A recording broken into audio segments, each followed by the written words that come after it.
Night of the Seven Kingdoms. This is a great show. So of course, this is a kind of a spin-off, if you will, or just another show set in the world of Westeros, Game of Thrones. It is not Game of Thrones at all. In the very first episode, a couple minutes into it, right when you show like the title card, you show like this is what the show is, right?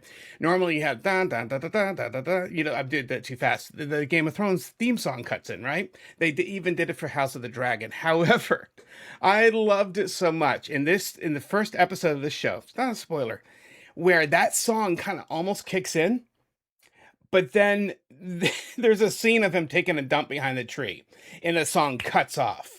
And right away, I felt like creatively in how they wrote the show, that they're just putting their fist down going, this is not Game of Thrones. This is not House of the Dragon. This is a different kind of show. I appreciated that.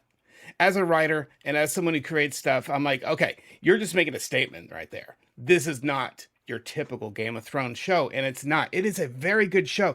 And here's the thing, guys, about Night of the Seven Kingdoms. It's based on some novellas about Duncan Egg. Okay, the Knight Duncan and Egg. It's a short for, I'm not going to get, that'll be a spoiler. In case you haven't watched it, I won't give away the spoiler. But, so it's about this knight and a squire. And what's brilliant about the show is this. I've not read any of the Game of Thrones books. I haven't read any of them. And I haven't read these novellas either. But I like going into a show fresh like that. The show tells me what I need to know. And let's just say this, by episode 3, there are some really cool revelations. And again, coming at this a complete novice to the books, I was pleasantly surprised. And what I like is this. The writing of the show is very good. Okay. The cinematography is good. The acting's been great. But also the way that they've peeled back things and revealed slowly that really the show, which isn't your typical Game of Thrones, is part of the bigger narrative. And they've done this incrementally and really well over time, to the point where you're going, holy crap, we know that character. Again, no spoilers, but there's a character in here that we know from the regular Game of Thrones show, that as someone who knew Jon Snow. So again, great show. I've been enjoying it. And one of the best shows on this year truly is Night of the Seven Kingdoms. So I did that in elementary. I'm just catching. No way. Your office in Clifton Park? Small world, man. This show I just rewatched. Severance. Brilliant. Atmospheric. The way they tell the show just visually in the first episode is mind-blowing if you truly analyze it. Spatially, the way they lay out the sets and the way they shoot things, they're kind of boxing you into this world, because that's what it's about. These severed employees. And I love the lead actor, by the way. He was so great in Parks and Recreation. The way they have their own lives down below, if you will, but your mind is separated into a work life and an above life, someone who lives outside the office. And if you haven't seen the show, I won't give away too many spoilers, but the atmospherics of it, the music, the cinematography, the sets, I mean, just the writing and the acting. Severance is a truly brilliant show. And, you know, I love this. A lot of times I'll wait. And we're going to talk about one more show after this. I will wait a very long time. That's right. It is shot up in New York. Very good. It's right. It's just a great show. And I rewatched it. And here's the thing. This is my kind of my motto in life, and my motto, because I'm a nerd with TV and movies. I just am. When I really like a show, and I've pegged it as like, it's up here, right? It's just one of the good stuff. One of the good ones. I will rewatch it. Guys, check that out. If you like love a show, watch it again. You will pick up on so much more just watching it again. It truly amazes me what I pick up, what I hear, what I see, what I notice about the plot, about the characters, and all those things. The second watch, sometimes third. So yeah, if you really love a show and a show is a true quality and it's a great show, watch it again.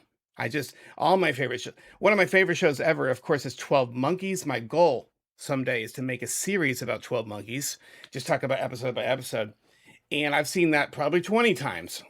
I know, overboard. If you know of a good show, watch it again. Hey, you're welcome, man. I appreciate you. I want to make sure it's not just some Hollywood dude that has zero interest in, has zero faith, has zero background with the biblical things or God. I'm like, someone just cashing in on no.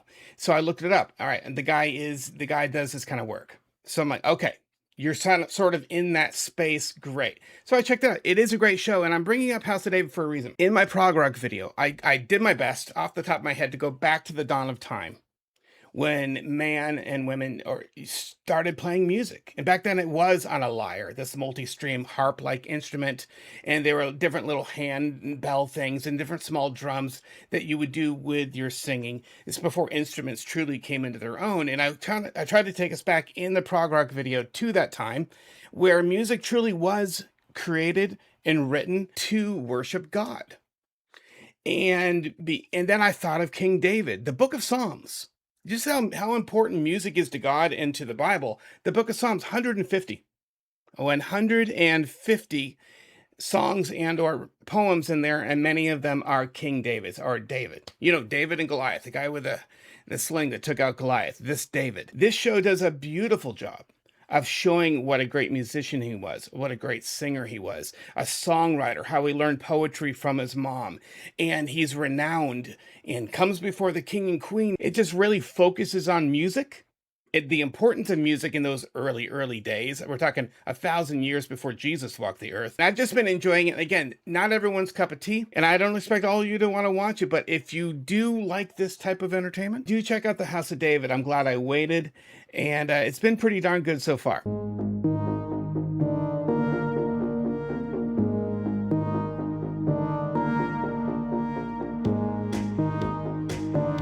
Between Night of the Seven Kingdom and Severance to a biblical based thing. I know I'm really running the gamut here, right? Oh, Caprica. I'm a huge Battlestar Galactica fan. I was there in the earliest days when it was still on SYFY, and I own them all on Blu-ray. Big fan of Battlestar. Man, I talk about a multi-watch, right?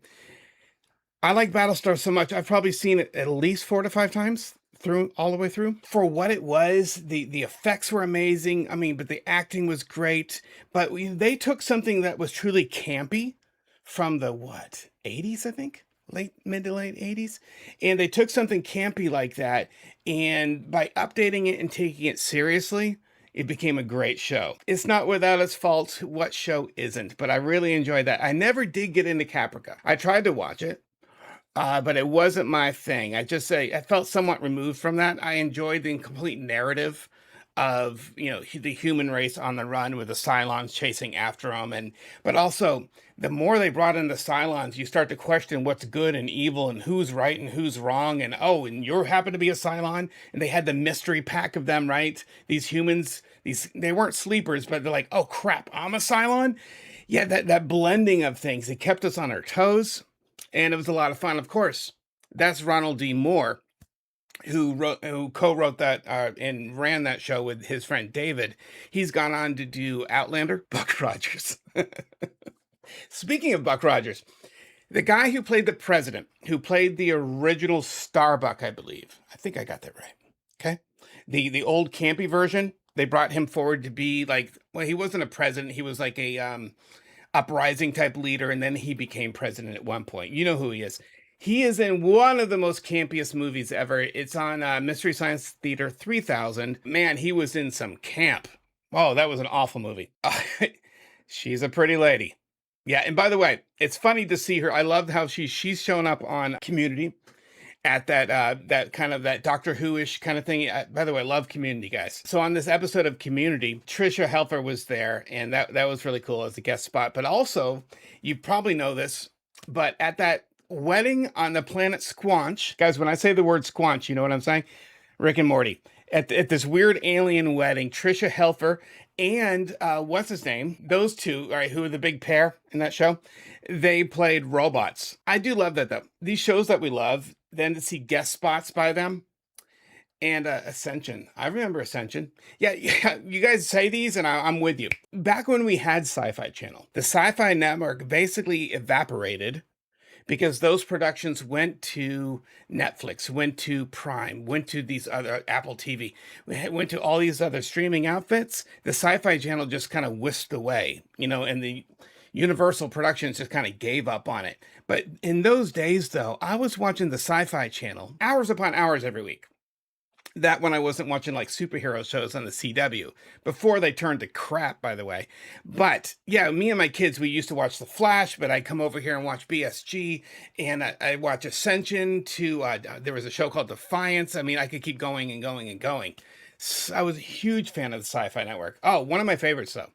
You guys remember Dark Matter, about the crew who wakes up on a derelict spaceship and they're all in hibernation and they forget who they are? If you haven't checked that out, I believe it's on the CW and it might be on, it's in a couple places. That's a fun show. I really enjoyed that show. Buck Rogers had enough. Right. I'm in Southwest Florida, formerly New York. Hey, that sounds a lot like me, but I grew up in New England, Vermont, New Hampshire, Cape Cod, Massachusetts. I lived in upstate New York for a while. I'm a northern boy. And then I got transplanted to the South. I'm near you-ish, right? And therefore, yes, I would have to go to Florida. I'd have to go to Texas to see concerts of this caliber. There are acts that come to my area, but I'm in a small state in between. You can probably figure this out, right? I like to somehow keep a mask on where I live. And it's not because I'm ashamed of it, but I live between Florida and Texas. Let's just put it that way. In a state that doesn't get a lot of big acts. I bet you could figure out where I live. It's not Louisiana. Okay, I'm really narrowing it down. So the point is, yeah, I live in the South now. You know what? I'm glad to live in the South. I married a Southern girl, love of my life. We have 4 children. I stayed here. I had a career here. I'm still here. And other than the tornadoes, the sweltering heat, the horrific humidity, it's a nice place to live. Because I'm used to seasons, right? I remember the brutal winters, and I'm sure you do too. Um, I'm not sure your first name. I'm just going to call you A Young, if that's cool. So I'm sure you remember and know the brutal winters. And however, that was followed by the melting of the snow and the ice, and the water would trickle down the streets. And I remember coming back from my bus stop. There's that time right between winter, spring, especially up north in Vermont. My dad would hang sap buckets on a tree. Hey, Jason, welcome, bro. My dad would hang sap buckets. He would actually tap trees. That's how rural my life was. He would sap maple trees to make his own maple syrup on our wood burning stove. I sound like a lumberjack hick, but that's the way we lived for a while. So I would, on my way home from the bus stop, before I got to my house, I would actually take, I can't believe I'm admitting this, the buckets of that sap water. It's just sweet sugar water straight from the maple tree. And I would just drink this stuff. And my poor dad probably missed out on a load of making maple syrup because I was drinking it straight out of the buckets. I've always had a problem with sugar. I love sugar. All right. So, but that was my upbringing. Back to the melting of the snow. I bring my Star Wars figures out, right? And there'd be these rivers running down your driveway, these rivers running down the streets, right? It's the melting into the beautiful things of spring, and the leaves come out and the green lush. Will, welcome, bro. Hey, bro. Nice to see you, man. Yeah, the melting of things, and then into a temperate summer where you could breathe outside. It's in the 70s on a hot day in the 80s. I'm discussing the North, where I grew up. And how I live in the South now, that difference between the sweltering, mind-boggling, want to jump off a bridge kind of heat and humidity to the temperance and beauty of a summer in New England. I just miss it. One of you guys in the comments I was responding to you earlier today, you live up near that town of Rush. Remember, I made a short recently about that town. A town in, not sure exactly where it is, kind of upstate Western New York. And it's called Rush. Okay. And he was saying that he lived near there. Several of you have said you live near this town of Rush. Guys, thank you again. You guys have a good night. See you next time.